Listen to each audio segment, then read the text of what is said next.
गुरुभ्यो नमः। शारदे शुभ्रहारे श्रीदक्षिणामूर्तिसुदेशिकेन्द्रं द्वैपायनं सूत्रकृतं मुनीन्द्रं श्रीशङ्करं भाष्यकृतं यतीन्द्रं मद्देशिकं चापि नमामि नित्यं। मद्देशिकं चापि नमामि नित्यम्। असंख्य कल्याण गुणगण निलय आनंद कंदचिन मूर्ति सच्चिदानंद परमात्मा की अहेतु की कृपा से, साथ ही परम पूज्यपाद श्रीमद स्वामी दयानंद जी महाराज के आदेश अनुसार पुनः एक बार फिर से इस महत सौभाग्य की प्राप्ति हुई है, जिसमें मुख्य रूप से परमात्मा ईश्वर का ही अनुग्रह है, ऐसा स्मरण करते हुए पूर्व की कुछ चर्चाओं को लेकर के फिर से हम लोग इस समय का सदुपयोग करने का प्रयास करेंगे।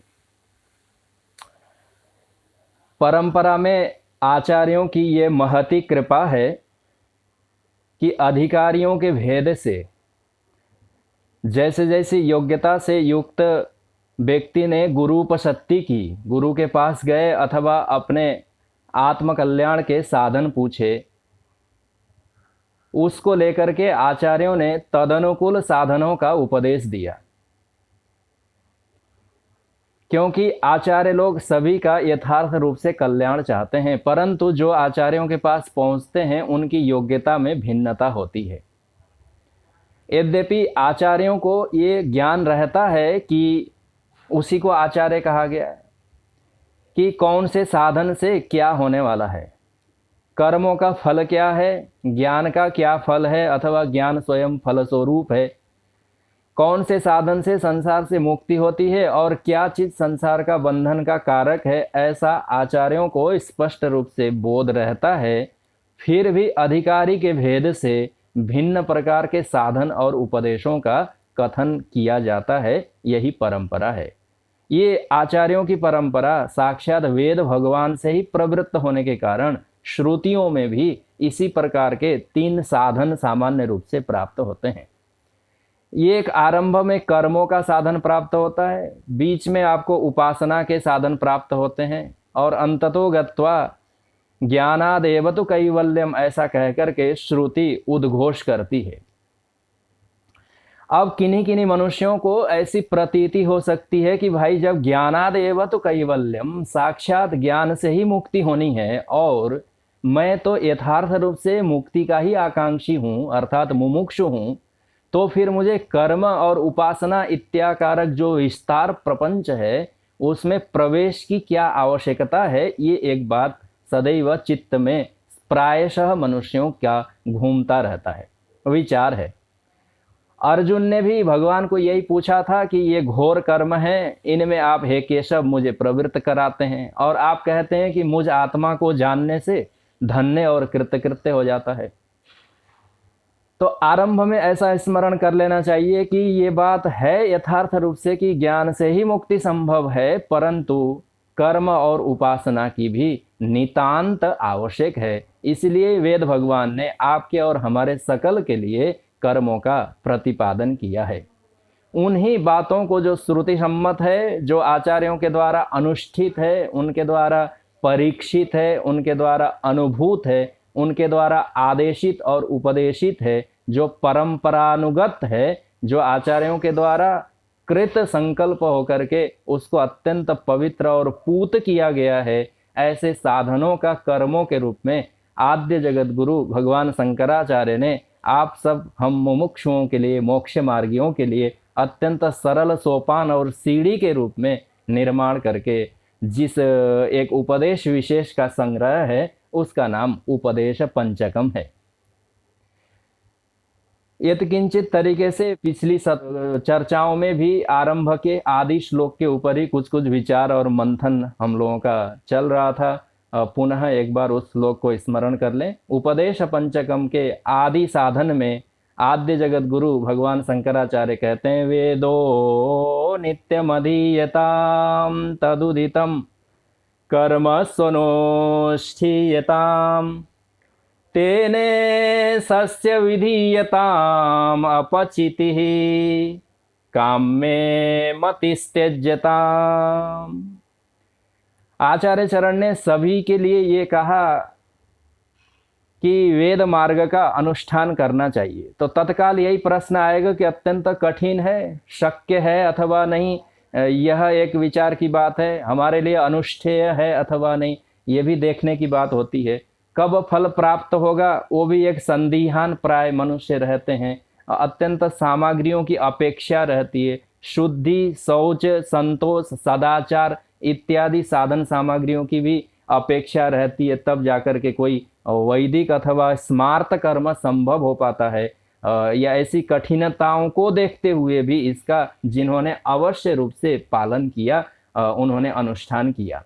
उन्हीं कर्मों को शनै शनै मनुष्य ने इस प्रकार कर लिया, पवित्र करके। कर्मों की शुद्धि उसने कर ली, देश की शुद्धि उसने कर ली, वस्तु पदार्थों की उसने शुद्धि कर ली, देह की उसने शुद्धि कर ली। सभी प्रकार से अत्यंत शुद्ध और निर्मल होकर के, अर्थात निष्काम होकर के अपने कर्मों को उसने संपादन करना आरंभ कर दिया। तो उसके सारे कर्म जो वेद विहित थे, उन कर्मों के द्वारा इसने परमात्मा की पूजा की, ऐसा कुछ स्मरण किया जा सकता है। तेन कर्मणा ईशस्य अपचिति ही विधीयताम, अर्थात कर्म को ही उसने पूजा की सामग्री बना दी। चाहे तो इसके लिए आप लोग चतुर्थ अध्याय श्रीमद् भगवद गीता का स्मरण कर सकते हैं, जहां भगवान ने कहा कि ब्रह्मार्पणम ब्रह्महवि ब्रह्माग्नौ ब्रह्मणा हुतम इत्यादि कह करके साध्य साधन सकल को ईश्वर से अत्यंत अभिन्न ही सिद्ध किया है। तद्वद अपने संपूर्ण कर्मों को अत्यंत निर्मल और परिष्कृत करके उसने ईश्वर की पूजा है ऐसा समझ करके अपने सकल कर्मों को समर्पण कर दिया। कर्म संपादन करने के बाद फल अर्पण करना एक बात है, और कर्मों का ही परमात्मा के चरण में अर्पण करना ये दूसरी बात है। प्रायशः आरंभ में ऐसा कहा जाता है कि ईश्वर को फल अर्पण करके कर्म संपादन करना चाहिए। ये भी एक विधि और पद्धति है, परंतु इसमें अत्यंत कठिनाई क्या है कि अल्पज्ञ और प्रमादी, आलसी और कुछ कुछ लालची ये होने के कारण जीवात्मा जब कोई कर्म संपादन कर लेता है और उसको फल की प्राप्ति होती है, तब उस फल को अर्पण करने में इसको किंचित दुख होता है, अथवा उसको संग्रह करके रखने की इच्छा होती है, अर्थात उसमें किंचित कर्तृत्व तो अपना बना करके रखना चाहता है।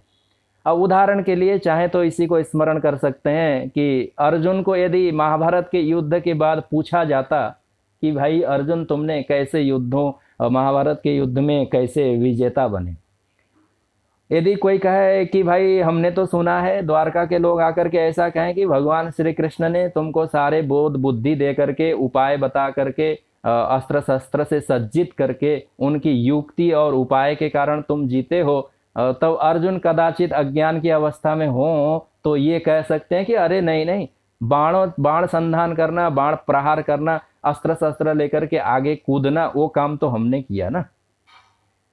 ये यथार्थ रूप से है कि ईश्वर अनुग्रह से अर्जुन ने स्वीकार किया है बाद में जाकर के, और आप हम सभी लोग जानते हैं कि परमात्मा के अनुग्रह से ही अर्जुन ने महाभारत का युद्ध जीता था। परंतु कदाचित अर्जुन के स्थान में आप और हम हों और वो काम आपने सिद्ध कर लिया, आपके कार्य की पूर्ति हो गई, कर्म समापन हो गया, तब यदि उससे पूछा जाए कि भाई ये कर्म संपादन किसने किया, ईश्वर अनुग्रह से हुआ, भगवत प्रेरणा से हुई, अथवा तुमने अपने कुछ बल बुद्धि विद्या लगाई, तो बहुधा ऐसा होता है कि तत्काल हम कहते हैं कि हाँ हाँ ईश्वर की कृपा से तो कार्य सिद्ध हुआ, परंतु हमारी भी तो कुछ न कुछ चेष्टाएं उसमें लगी, हमारे भी तो उसमें इतना उपाय लगे, हमारी भी तो उसमें बुद्धि लगी, हमने भी तो उसमें प्रयास और प्रयत्न किया, तब जाकर के कार्य सिद्ध हुआ।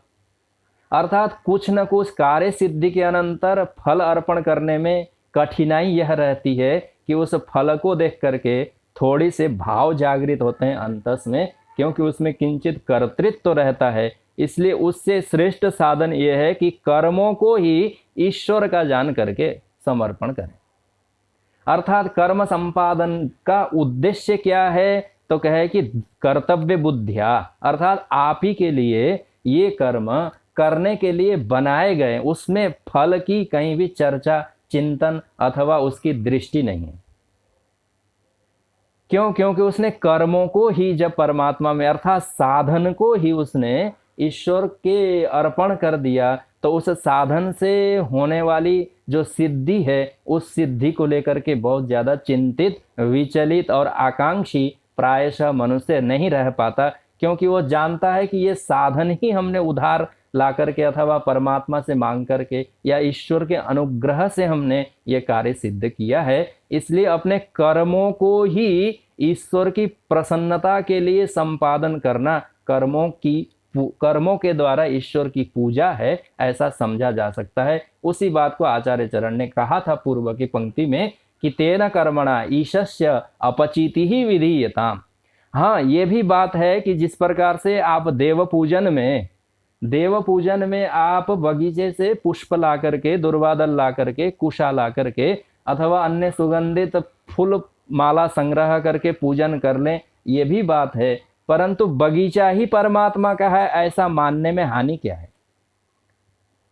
यदि कोई ऐसा अभिमान करे कि नहीं, बगीचे की खेती तो हमने की है, पौधे हमने लाए नर्सरी से, उसको सींचा हमने, उसकी रक्षा की हमने पशुओं से, तब जाकर के फूल वहां निकल आए तो हमने परमात्मा की पूजा की पुष्पों से। हाँ, फूल भगवान के हैं परंतु बगीचा मेरा है, ऐसा मानने की अपेक्षा अर्थात फल अर्पण करने की अपेक्षा यदि ऐसा मान ले कि हाँ भाई परमात्मा का ही तो यह बाग बगीचा है, उसी के बगीचे में पेड़ पौधे हैं और वहाँ पर लगे हुए पुष्प इत्यादि से ईश्वर की प्रसन्नता के लिए मैं पूजन रूपी कर्म करता हूँ, ऐसा कह करके एक आगे का थोड़े से विचार जैसे बनाया जा सकता है, चिंतन किया जा सकता है, उपासना को एक गति और विस्तार दिया जा सकता है। जिस प्रकार से इस प्रकार से यदि मनुष्य अपने कर्तव्य कर्मों को ही ईश्वर अर्पण या उसकी प्रसन्नता के लिए यदि संपादन करे तो उन कर्मों को ईश्वर की पूजा है ऐसा कह करके समझा जा सकता है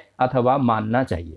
फल अर्पण करने में भी कोई हानि नहीं है, अच्छी बात है, उससे मनुष्य पुरुषार्थी बनेगा, परंतु साधन को ही उसने अर्पण कर दिया तो परमात्मा की जिम्मेदारी हो गई। भगवान ने कहा ही ये जगह जगह पर कि तेषाम अहम समुद्धरता इत्यादि कह करके भी भगवान के वचन हैं, और ददामी बुद्धि योगम तम येना मामुपयांति ते ऐसा कह करके भी भगवान ने कहा ही है कि किसी किसी को मैं ऐसे बुद्धि योग से संपन्न करता हूँ, ऐसा विवेक देता हूँ जो संसार और परमात्मा में यथार्थ रूप से विवेक कर लेता है।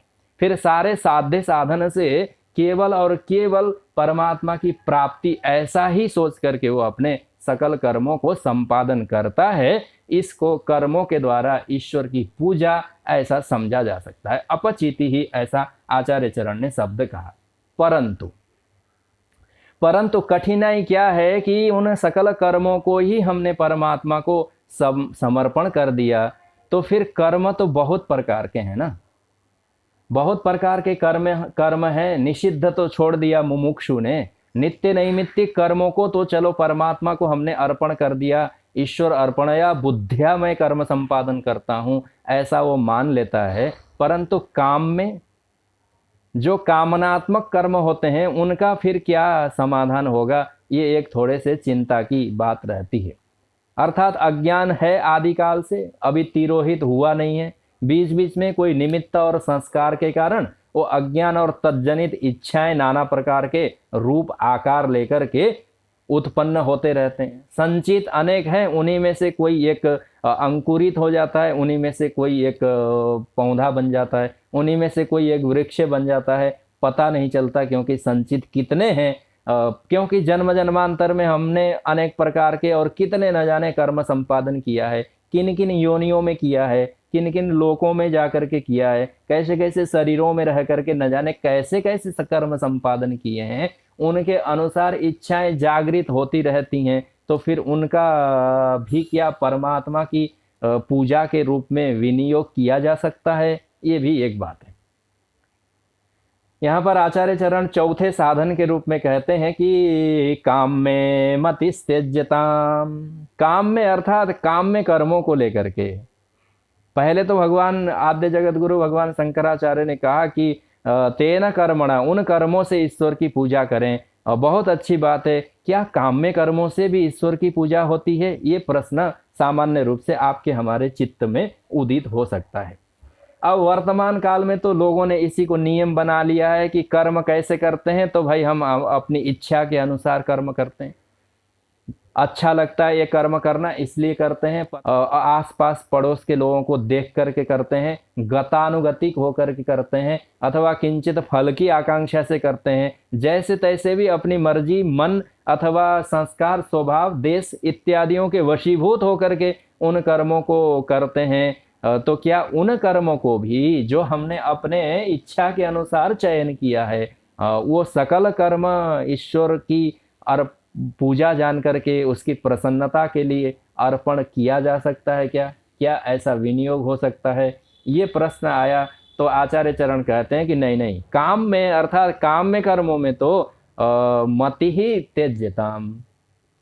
मति अर्थात कहते हैं बुद्धि। इसका सामान्य सा और छोटा सा अर्थ ये है कि काम में कर्मों में तो बुद्धि नहीं लगानी चाहिए। अब बड़ी कठिनाई मनुष्यों के सामने ये उपस्थित होती है कि सारी बुद्धि, सारा प्रयास, सारे यत्न, सारे उपाय, सारे साधनों का संग्रह, सारी चेष्टाएं, सारे प्रयास हमारे और आपके इच्छित कर्मों को संपादन करने में ही है।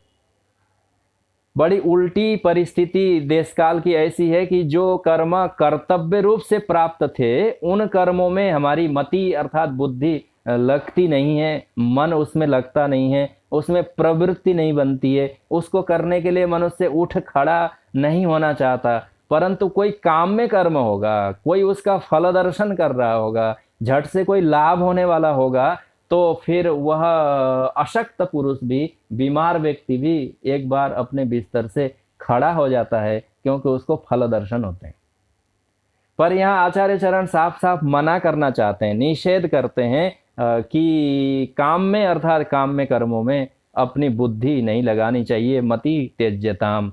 तो फिर तो उसमें बुद्धि न लगाएं तो क्या यह जो नित्य नैमित्तिक कर्म है, नित्य और नैमित्तिक जो कर्तव्यतया कर्म प्राप्त हैं, जिनको अंततोगत अनुष्ठान करके कर्म से ही अंततोगत्वा चित्त शुद्धि पूर्वक मनुष्य का ब्रह्म होना संभव है, तो फिर वहाँ तो विचार की बात थोड़ी सी इस प्रकार से है कि मान लें उदाहरण के लिए एक मनुष्य को प्रातः काल उठ करके संध्या वंदन है, स्वाहा सोदा है, दान है अथवा यज्ञ है, कोई भी कर्म संपादन करना कर्तव्य के रूप में प्राप्त है।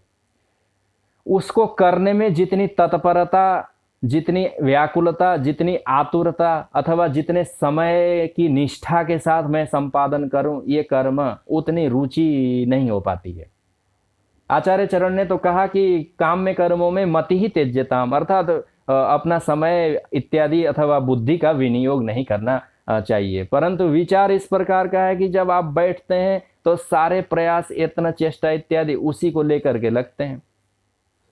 यदि किसी को पता चल जाए कि इतना 2 घंटा आदि आदि काम करके वहां जा करके ऐसा बैठ करके अथवा उठ करके या किसी से बोल करके इस प्रकार का लाभ होने वाला है, तो उस लाभ के वर्धन के लिए, उस लाभ को बढ़ाने के लिए और किस प्रकार से ज्यादा की प्राप्ति हो, इसके लिए सभी की बुद्धि लगती है, पशु पक्षियों की भी लगती है। एक चिड़िया भी जब दाना चुगने जाती है तो वो भी यही सोचती है कि कैसे मैं इन सारे आंगन में बिखरे हुए धान गेहूं के दानों को चुग करके अपने कंठ में भर लूं। वो भी इसी प्रयास में रहती है कि कोई भगाए, कोई पत्थर और ढेला मार करके मुझे उड़ा दे, उससे पहले पहले मैं सारे आंगन में बिखरे हुए दाने चुग लूं, ऐसा चिड़िया सोचती है। एक पक्षी वो भी यही विचार से जाता है। अन्य पशु इत्यादि भी हैं, जो घास चरने वाले पशु हैं, खेत में चले जाते हैं, किसान के खेत में, और वो चरना आरंभ करते हैं तो वो सोचते हैं कि सारे खेत के धान गेहूं में बस आज ही एक ही दिन में चर लूं, उसको अन्य किसी का फुर्सत नहीं, देखने की भी उसके पास अपेक्षा और समय नहीं है। वो तो खेत का मालिक आकर के जब लाठी डंडे से प्रहार करता है तब उसको पता चलता है कि ओ ये हमसे बड़ी भारी त्रुटि हुई, तब भागने का प्रयास करता है। परंतु वो जब उस काल में जिस समय वो जुटा हुआ है उस कर्म में, तत्काल में वो उसी में निरत रूप से अत्यंत बस ये मैं सारा संग्रह कर लूं, सारा प्राप्त कर लूं, सारा भोग कर लूं, ऐसा सोच करके एक पशु भी खेत चरने में लगा हुआ रहता है। बीच बीच में इधर उधर देखता होगा कि कोई भाई भगाए ना, हमको इस खेत से निकाले ना। अज्ञानी मनुष्य भी जन्म से लेकर के मृत्यु पर्यंत अपने संपूर्ण हस्तपाद आदि मन बुद्धि की सारी क्रियाओं के द्वारा काम में अर्थात कामना से प्रेरित होकर के फल प्राप्ति के लिए जो कर्म है, वैदिक ही कर्म है, उन कर्मों को किस प्रकार से ज्यादा मुझे प्राप्त हो जाए, ऐसे संग्रह में लगा रहता है। उसी में मन लगा हुआ है, उसी में बुद्धि लगी हुई है, उसी में शरीर लगा हुआ है, उसी में सारे यत्न और चेष्टाएं लगी हुई हैं। परंतु उसके अतिरिक्त यदि कर्तव्यतया जिन कर्मों को संपादन करना है, उन कर्मों में फिर उतना मन, उतनी बुद्धि, उतना शरीर लग नहीं पाता। ये वास्तविकता है और यथार्थ है।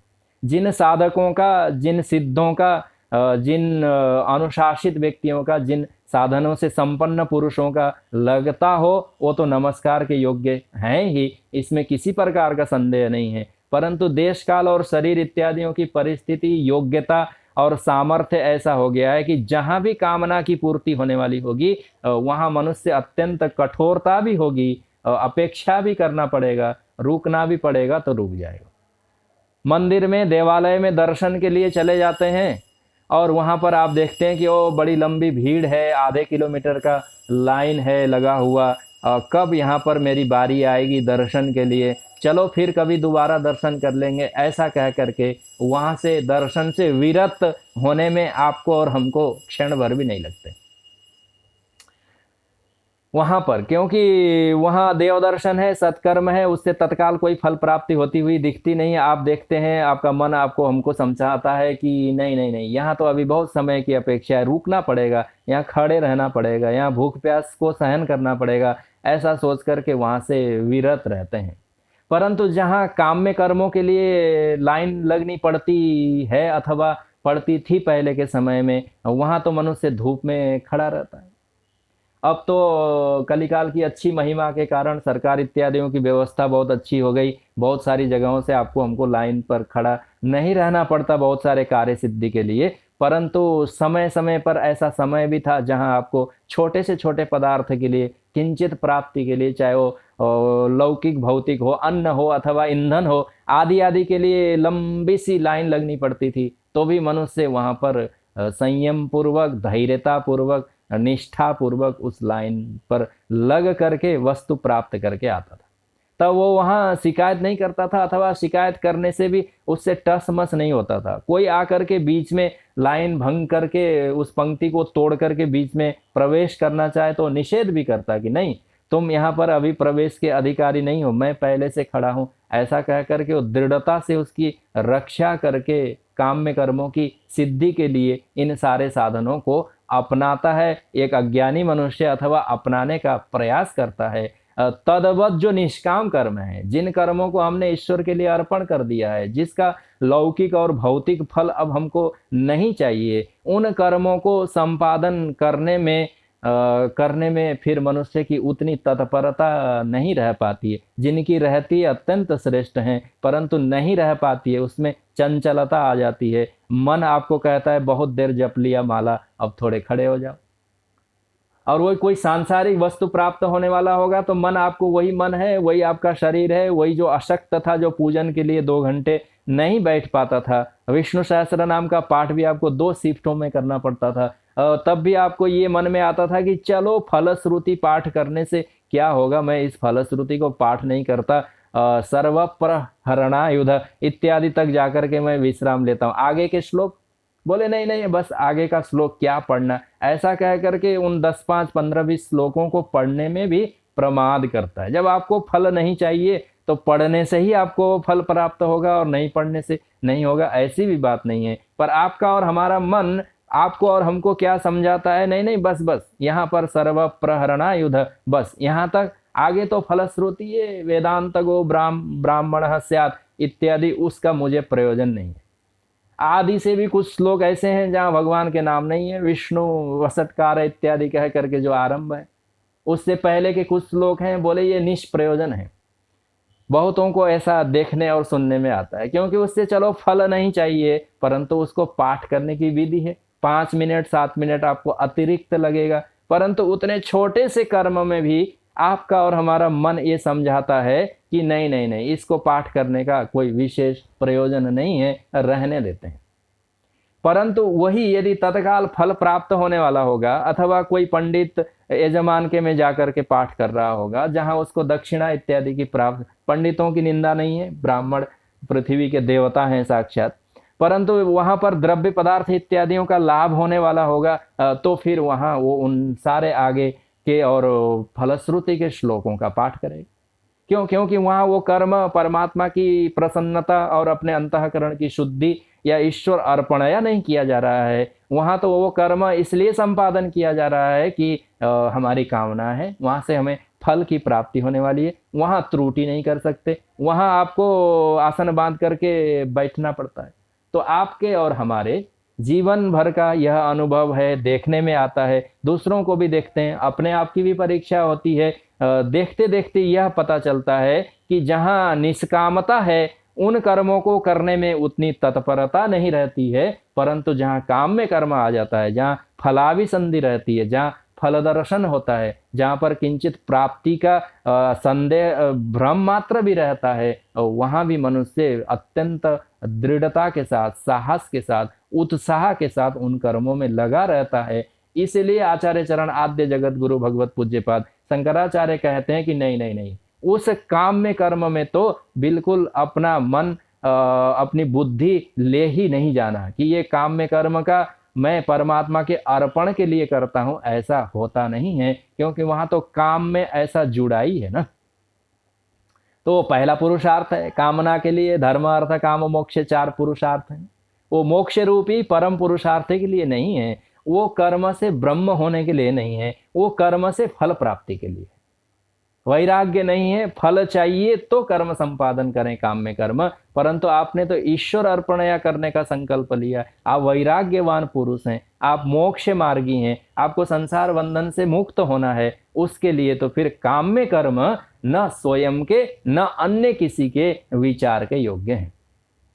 वो काम में कर्म और उनके फल, उनके सकल प्रकार के फल आकर के आपके और हमारे अंतःकरण को मैला करे, इस प्रकार का अवसर उन काम में कर्म और फल को प्रदान नहीं करना चाहिए। इसलिए ही आज भगवान ने भगवत गीता में कहा है कि ये कर्मों की गति अत्यंत गहन है, क्योंकि हम सोचते हैं कि नहीं नहीं मैं इस कर्म को संपादन कर लूं तो फिर क्या पता ये भी कर्म अलग प्रकार से फल हो जाए। तो ऐसी भ्रांति में मनुष्य को नहीं रहना चाहिए, क्योंकि जब कर्म ही काम में है तो फिर उससे उसी प्रकार के फल प्राप्त होंगे। इंद्र बन सकते हैं, देवता बन सकते हैं, लोकांतर में जा सकते हैं, परंतु वो हमारी कामना है तो वो देह की प्राप्ति का कारक ही होगा। वो श्रेष्ठतम देह हो सकता है, देवदेह हो सकता है, यक्ष गंधर्व किन्नरों का शरीर हो सकता है, पाताल में नागलोक में अथवा श्रेष्ठ कहीं भी हो सकता है, परंतु है तो देह ही ना।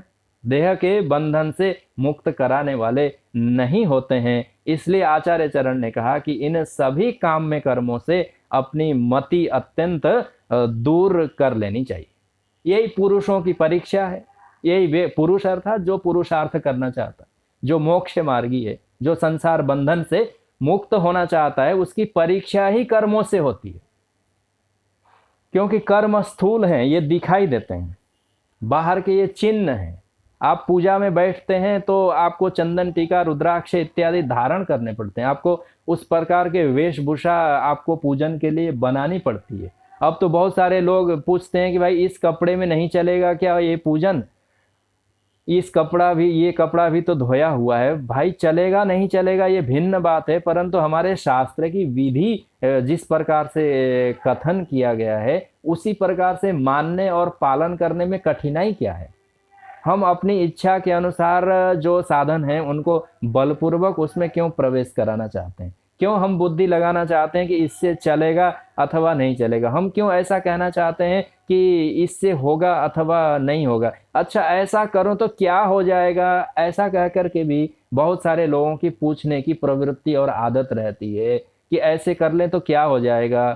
क्या हो जाएगा ये बहुत दूर की बात है, पर वैसा नहीं करने के लिए अथवा उससे भिन्न प्रकार से करने के लिए वेद भगवान के आदेश हैं। उससे भिन्न प्रकार से आचार्यों का अनुशासन है। उससे अलग प्रकार से हमारे बड़े बुजुर्ग और पूर्वजों की परंपरा है। हमारे पूर्वजों ने उस प्रकार से संपादन नहीं किया, तो आप और हम ही बुद्धिमान होकर के जो धर्म और कर्म के विषयों में अपनी इच्छा के अनुसार वस्तुओं को बलपूर्वक प्रवेश कराना चाहते हैं, अर्थात जबरदस्ती उन साधनों को, उन यत्न उपायों को, ये इसका हेतु क्या है? इसलिए आचार्य चरण ने तो कहा कि आचार्य हैं, बड़े हैं, इसलिए उन्होंने मति ऐसा कहा, काम में मति त्यज्यताम। उस काम में, कर्मों में तो अत्यंत बुद्धि अपनी लगानी ही नहीं चाहिए, अर्थात वहां से हटा लेनी चाहिए। बुद्धिर मनीषाधीषण धी प्रज्ञा शेमुषी मति इत्यादि कहकर के कोश में बुद्धि के कई नाम आए हुए हैं। उसमें ये मति का अर्थात अपने जो विवेकशील बुद्धि है, जिससे हम जान सकते हैं कि ये ऐसा है तो वो ऐसा है, जिसको अलग अलग और पृथक करके आप देखने का आपके अंतस में सामर्थ्य है, ऐसी बुद्धि को अत्यंत प्रखर है, वो देख लेता है कि ये कर्म है, ये फल है। तो ऐसे बुद्धिमान पुरुष को तो काम में, कर्मों में किसी भी प्रकार से अपनी बुद्धि का विनियोग नहीं करना चाहिए, क्योंकि कर्मों से ही मनुष्यों की परीक्षा होती है। नीतिकारों ने ऐसा कहा है कि जिस प्रकार से सोने की परीक्षा होती है, ले जा करके जो सोने के काम करने वाले होते हैं ज्वेलर्स, उनके में ले जा करके उसको सुनते हैं कि अग्नि में तपाया जाता है। यथा चतुर्भी कनकम परीक्षते, जैसे 4 प्रकार से सोने की परीक्षा होती है कि भाई उसको ले जा करके पहले सामान्य रूप से घिस करके पत्थरों पर अथवा किसी धातु पर, अन्य धातु पर घिस करके देखते हैं कि ये सोना है कि नहीं है। फिर हथौड़े अथवा छेनी, जो भी उसके पास साधन सामग्री है, उससे थोड़ा सा ठोक बजा करके भी देख लेता है कि भाई ये वास्तव में सोना ही है अथवा नहीं है। फिर उसको अग्नि में तपाता है, तपाने के बाद भी फिर ऊपर से 2-4 हथौड़ी मार करके उसको परीक्षण करके भिन्न प्रकार का आकार देता है, जैसे एक सोने का काम करने वाला व्यक्ति। अर्थात सोने की परीक्षा के ये कई प्रकार हैं। ले जाकर के ऐसे ऐसे घिसना है, शुद्ध स्वर्ण है वो, उसमें कोई बहुत ज्यादा मिलावट नहीं है, वो गहने बनाने के योग्य है। फिर भी इतनी 4 परीक्षा की जाती है कि निर्घर्षण छेदन तापताड़ नहीं, यथा चतुर्भी कनकम परीक्षते, जैसे निर्घर्षण घर्षण से, छेदन से, तापताड़न अर्थात तपाने और पीटने से वो जिस प्रकार से उसकी परीक्षा होती है, उसी प्रकार से व्यक्ति की परीक्षा होती है कि ये कर्मी है, ये मोक्ष मार्गी है, ये साधनों से संपन्न है, ये अनुशासित है, ये शास्त्र के वचन और आज्ञा के अनुसार चलने वाला है, ये धर्मिष्ठ है, ये उपासक है, ये भगवान का भक्त है। पता कैसे चलेगा? कर्मों से ही तो पता चलेगा ना। तथा चतुर्भी पुरुषम परीक्षते त्यागे न शीले न गुणे न कर्मणा, ये 4 चीजों से वो पुरुष की परीक्षा होती है कि त्याग से इसने काम में कर्मों को, अन्य विषय में विचार कर सकते हैं संसार को लेकर के भी, पर मुख्य रूप से ये मोक्ष मार्गी है, ये मुमुक्षु है, ये साधक है, ये संसार के बंधन से मुक्त होना चाहता है। ये पता कैसे चलेगा? त्यागे न अर्थात सकल काम में कर्मों को जिसने त्यागा है वही व्यक्ति तो मुक्त होना चाहता है, यही निश्चित होगा ना। और यदि हम काम में कर्मों को भी संपादन करते रहें, फलाभिसंधि भी होते रहें, स्वर्ग भी जाते आते रहें, मनुष्य जीवन में भी श्रेष्ठ से श्रेष्ठ उन्नत होते रहें, प्रधानमंत्री और राष्ट्रपति बनने के स्वप्न भी देखते रहें, और बीच बीच में मुक्त होने का भी प्रयास करें, तो ये 2 नौका की सवारी संभव नहीं है, ऐसा ही आचार्यों का मानना है। क्योंकि कर्मणा पुरुषम परीक्षते, कर्म के द्वारा ही पुरुष की परीक्षा होती है। त्यागे न पुरुषम परीक्षते, त्याग से पुरुष की परीक्षा होती है। उसने काम में कर्मों को त्याग दिया तो बीच बीच में त्यागा है कि कभी कभी संपादन करता है? ऐसा भी तो होता है ना कि कोई 80 वर्ष का व्यक्ति अब पुत्र की कामना नहीं करता तो उसको त्याग नहीं कहा जाता, उसको तो कहा जाएगा कि अब सामर्थ्य नहीं है, अब उसका समय नहीं है, अनुकूलताएं नहीं है, ऐसा कहा जा सकता है। तो त्याग अर्थात उसने जो काम्य कर्मों का त्याग कर दिया है उसका नित्य अनुशीलन करता है कि नहीं, ये भी बात है। अर्थात सतत रूप से जब भी कोई अंतःकरण अज्ञान है, इच्छाएं जागृत होंगी, परंतु जागृत होने पर उन इच्छाओं का उपशम करता है अथवा उनकी पूर्ति के लिए प्रवृत्त होता है, इसी से व्यक्ति की परीक्षा होती है। इसी से पता चलता है मोक्ष मार्गी है कि कर्मी है कि योगी है कि साधक है कि उपासक है, किस स्तर का है, किस विचारधारा का है, किस चिंतन का है, कितनी योग्यता उसकी है, इसी से पता चलता है। त्यागे न, त्याग से शीले न, अर्थात जिन काम्य कर्मों को त्याग करके जो बचे हुए हैं नित्य और नैमित्तिक कर्मों को, उनको अनुशीलन करने में, उनको पालन करने में, उनका अनुष्ठान करने में कितनी उसकी तत्परता है, कितनी तत्परता है। बहुतों को ऐसा प्रमाद भी होता है कि चलो हमको तो संसार के कोई पद पदार्थ नहीं चाहिए, मैंने काम्य कर्मों को त्याग दिया, मैं कोई प्रयास नहीं करता, मैं तो कुछ नहीं करता। ऐसी भी बहुतों की प्रवृत्ति होती है। उसको तो शास्त्र और आचार्यों ने कहा कि ये तो अत्यंत निंदनीय है, आपने काम्य कर्मों को त्यागा तो विहित करते हैं कि नहीं करते। बोले पहले रुद्राभिषेक करते थे पर अब हमको तो रुद्राभिषेक का फल नहीं चाहिए, तो रुद्राभिषेक आपने छोड़ दिया, ये तो अत्यंत गर्हित और निंदित है।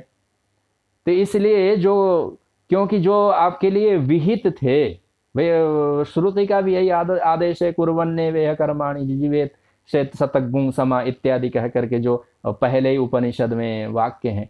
कभी कभी ऐसा प्रमाद भी होता है कि हमने तो अब कामनाओं से मैं ग्रसित नहीं होता, ऐसा जान करके कर्मों को उस प्रकार से त्यागने का भी विधान नहीं है। काम में कर्मों को त्याग दिया आपने, अर्थात फलाभिसंधि रहित हो गई। जो नित्य नैमित्तिक कर्म है उनको आप नित्य रूप से अनुशीलन करते हैं, अनुष्ठान करते हैं, फिर उस गुण को अपने में आहरण करते हैं, देव हो जाते हैं, शनै शनै चेतन के साथ अर्थात एकीभूत होकर के विराट तक पहुंचने का प्रयास करते हैं। इसलिए पुरुषम चतुर्विधा परीक्षते त्यागेन शीलेन गुणेन कर्मणा। यहाँ तात्पर्य हमारा क्या था कि कर्मणा पुरुषम परीक्षते, कर्म के द्वारा ही व्यक्ति की परीक्षा होती है। क्या परीक्षा होती है? यही होती है कि कर्मी है, यही परीक्षा पता चलता है कि भाई उपासक है अथवा मुमुक्षु है।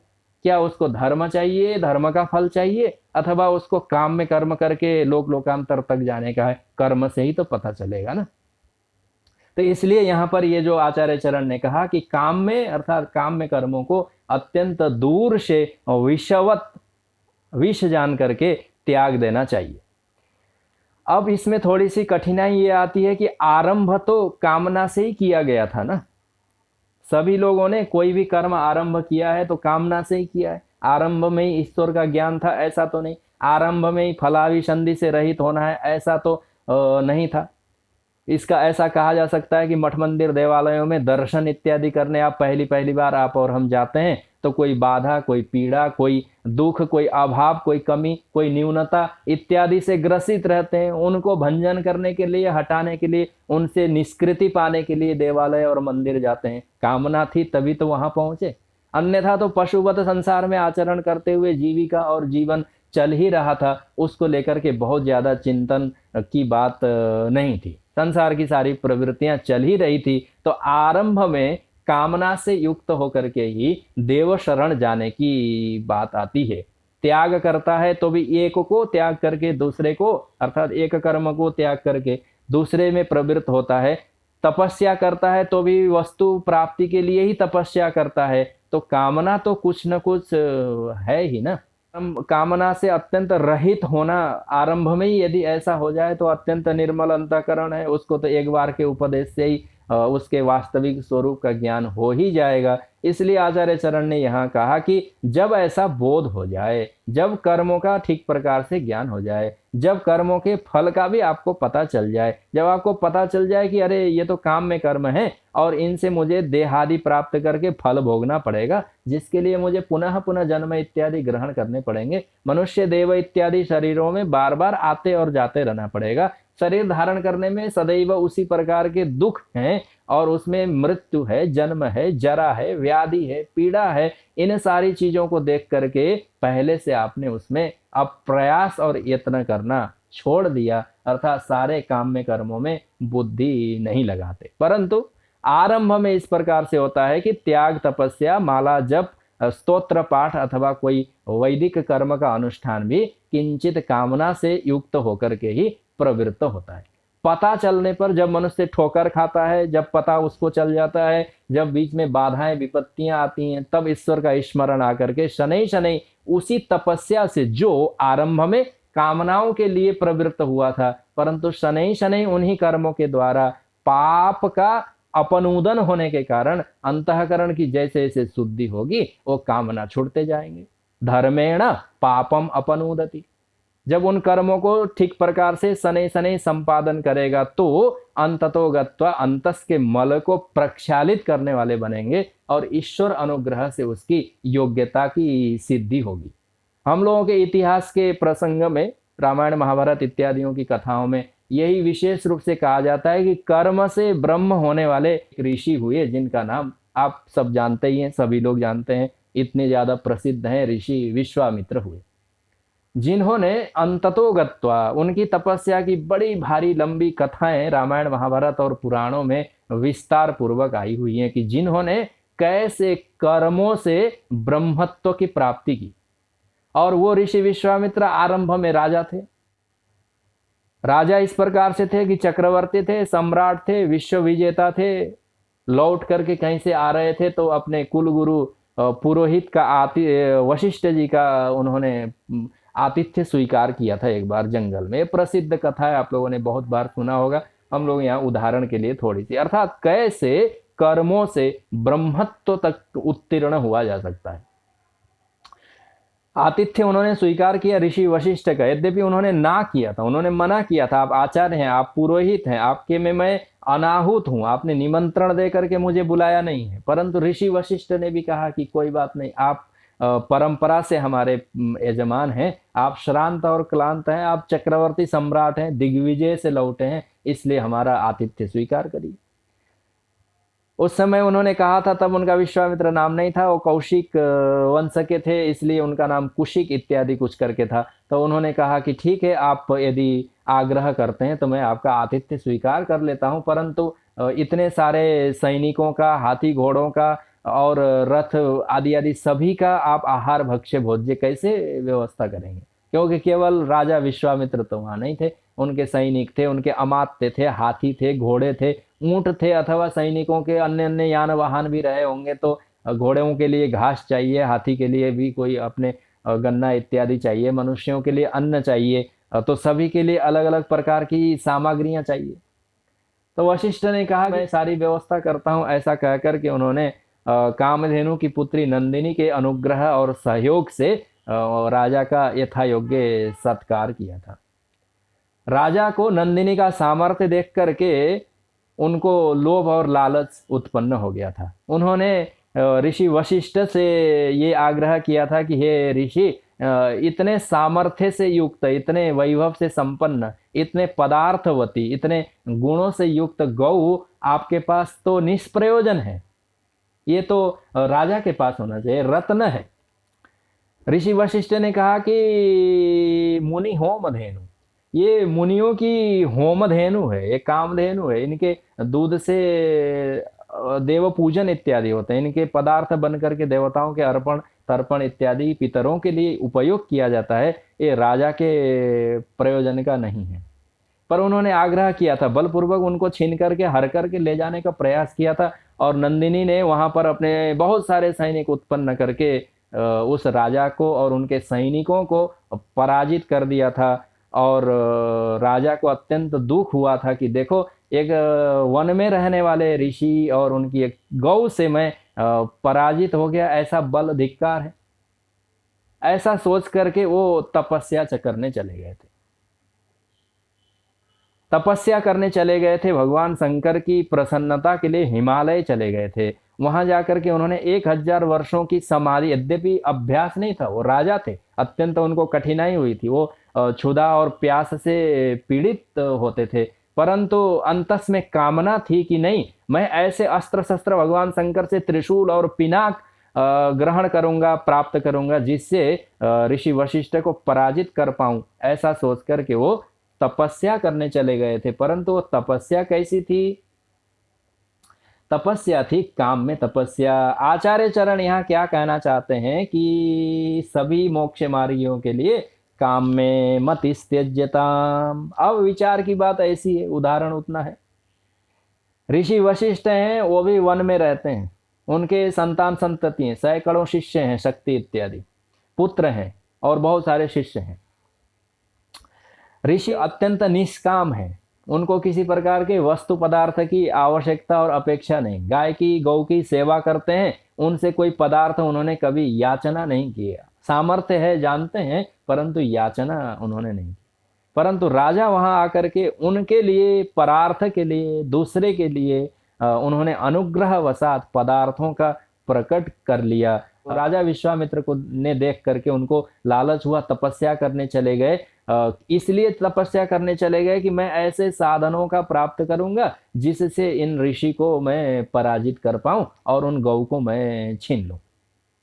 अब भगवान शंकर भोलेनाथ हैं, 1000 वर्ष में प्रसन्न हो गए, प्रकट हो गए और उन्होंने कहा कि हे राजा, तुम्हारी तपस्या अत्यंत कठोर थी, तुमने इतने लंबी तपस्या की, वरदान मांगो।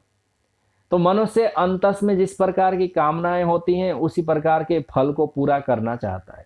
साक्षात महादेव प्रकट हो गए थे, अंतःकरण की शुद्धि होती, 1000 वर्ष की उनकी तपस्या थी, मोक्षे मांग सकते थे, सायुज्य सालोक्य मांग सकते थे, भगवान शंकर का गण होने का वरदान मांग सकते थे, कैलाश का निवास मांग सकते थे। परंतु उन्होंने क्या याचना की? उन्होंने कहा कि नहीं नहीं, मुझे तो आपका त्रिशूल और पिनाक चाहिए, अस्त्र शस्त्र चाहिए। भगवान शंकर ने कहा ठीक है। तो उन सारे अस्त्र शस्त्रों की विद्या, बुद्धि, प्रयोजन, उसका संधान, आवाहन, समंत्र भगवान शंकर ने सारे राजा को दे दिए। और इसीलिए रामायण की कथा में तो ये बात आती है कि यही सारे अस्त्र शस्त्र भविष्य में जाकर के त्रेता युग में भगवान रामभद्र को ऋषि विश्वामित्र ने जनकपुर के मार्ग में अर्पण किया था। भगवान से प्राप्त किए थे, भगवान रामभद्र को उन्होंने अर्पण किया। भगवान शंकर ने सारे अस्त्र शस्त्र दे दिए और कहा ये लो प्राप्त करो। भगवान शंकर अदृश्य हो गए, राजा ले करके अस्त्र शस्त्र आए और विश्वामित्र ऋषि तब वो तपस्या से किंचित बलशाली स्वयं भी हो गए थे और वशिष्ठ के ऊपर उन्होंने उन सारे दैवी अस्त्रों शस्त्रों से प्रहार किया। अब तपस्या उन्होंने किस लिए की? तो कहे कि तपस्या उनकी काम में तपस्या थी, कामना के अनुसार फल की प्राप्ति हुई क्या? हाँ, फल की प्राप्ति हो गई।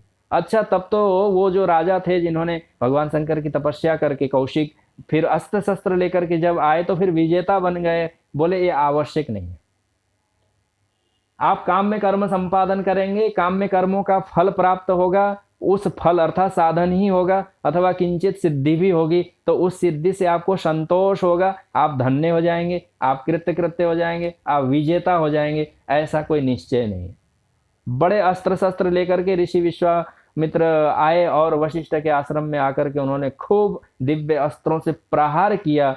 तो ऋषि वशिष्ठ बाहर निकल करके उन्होंने अपना जो उनका ब्रह्मदंड था, जिस पर हाथ ऐसे टिका करके माला जपी जाती है, उसको उन्होंने सामने खड़ा कर दिया। भगवान शंकर के सारे अस्त्र शस्त्र दिए हुए जाकर के उन्होंने प्रवेश किया। इतनी लंबी तपस्या, कामना से युक्त होकर के, क्रोध में आकर के, बलपूर्वक दूसरे को पराजित करने के लिए सिद्ध होकर के आने पर भी वो अस्त्र शस्त्र उनके कोई काम के नहीं रहे। वशिष्ठ के पास वो सारे जाकर के विलीन हो गए। तब उनको अत्यंत संताप हुआ। तो बताइए, इससे बड़ी दुर्दशा और दुखद क्या हो सकती है कि 1000 वर्षों की तपस्या के फल प्राप्त करने के अनंतर भी पुनः दुख की प्राप्ति हो। तो बहुत सारे लोग तो यही कहेंगे कि हाँ, तपस्या में कठिनाई है, तपस्या के फल प्राप्ति में कठिनाई है, भगवान शंकर ने छल करके उनको, बहुत सारे द्वेषी लोग तो ऐसा भी कहेंगे भगवान शंकर ने छल करके नकली अस्त्र शस्त्र दिए होंगे, ऐसा भी बहुत सारे लोग आरोप लगाएंगे। परंतु वो सारे अस्त्र शस्त्र बल से युक्त थे, परंतु उससे बड़ा बलशाली था। ऋषि वशिष्ठ के में सारे जाकर के समाहित हो गए।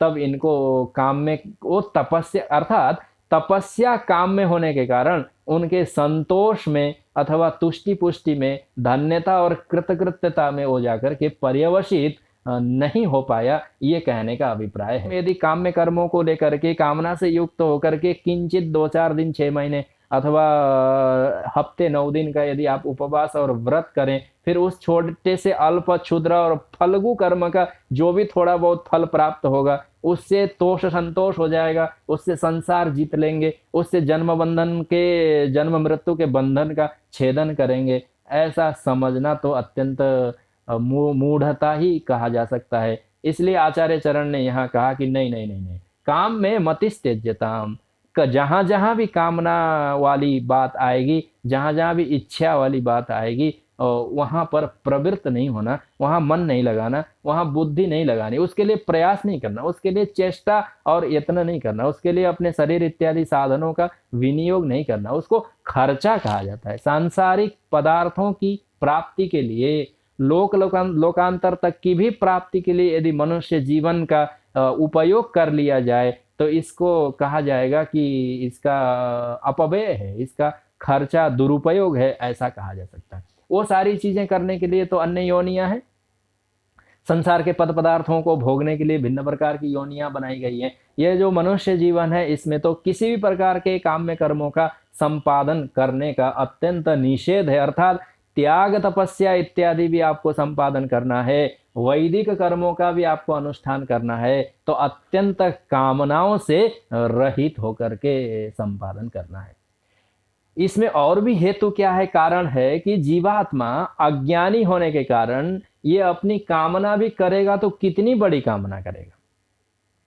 ईश्वर की कामना, ईश्वर की सृष्टि, ईश्वर की संरचना, ईश्वर का निर्माण, उसकी संकल्पना, उसका विस्तार, उसकी प्रपंच, उसके माया के गुण और उसके कार्यों को आप देखें और मनुष्य नामक इस क्षुद्र अज्ञानी जीवात्मा की कामना जो अत्यंत तुच्छ हैं, जो हेय हैं, जो छोटी सी पृथ्वी को लेकर के हैं और थोड़े थोड़े कभी कभी स्वर्ग को लेकर के हो सकती हैं, यही दो लोक में जाने आने की थोड़ी सी कामना, क्या कामना, ये तो अत्यंत क्षुद्र, अल्प, हेय और निंदनीय है।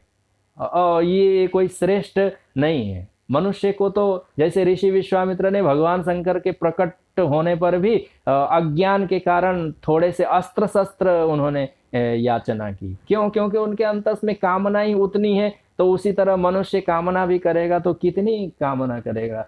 ये एक अंग विशेष का संपूर्ण वेद राशि में कथित कोई एक कर्म, फिर उसका एक छोटा सा फल, उतनी ही ये कामना कर पाता है, उतनी इसकी बुद्धि होती है, उतना ही उसका चित्त होता है, उतनी ही उसके सामर्थ्य होते हैं, उससे बड़ा वो चिंतन नहीं कर पाता। अत्यंत अल्प और क्षुद्र है। और यद अल्पम तन मर्त्यम, ऐसा श्रुतियों में वाक्य है। जो अल्प है, जो क्षुद्र है, जो मर्त्य है, जो नाशवान है, जहां जहां अल्पता है वो विनाशी है। और जो भूमा है वो परमात्मा है, वो श्रेष्ठ है। परंतु भूमा की कल्पना वो नहीं कर पाता, अत्यंत अल्प काम्य में ही चला जाता है। उसको ये नहीं पता चलता कि मैं निष्काम हो जाऊं। जैसे ऋषि वो विश्वामित्र पूछ लिए होते भगवान शंकर से कि हे शिव, आप ये बताएं कि ये जो वशिष्ठ नामक ऋषि हैं जो जंगल में रह करके घोर तपस्या करते हैं, उनको पराजित करने का कोई आप उपाय बताएं। शरणागत होते तो क्या पता भगवान शंकर के अनुग्रह से अन्य कोई उपाय की प्राप्ति होती। पर इन्होंने कहा ना ना ना, मुझे तो यही जो मेरे अंतस में कामनाएं हैं, क्योंकि उन्होंने यही सोच करके चले गए थे कि अस्त्र शस्त्र होंगे तो मैं इनको पराजित करूंगा। संसार के सारे पदार्थ भी एकत्रित हो जाएं तो भी अज्ञान रूपी जो बंधन है उसको काटा नहीं जा सकता। वो तो केवल और केवल ज्ञान ही का छेद है।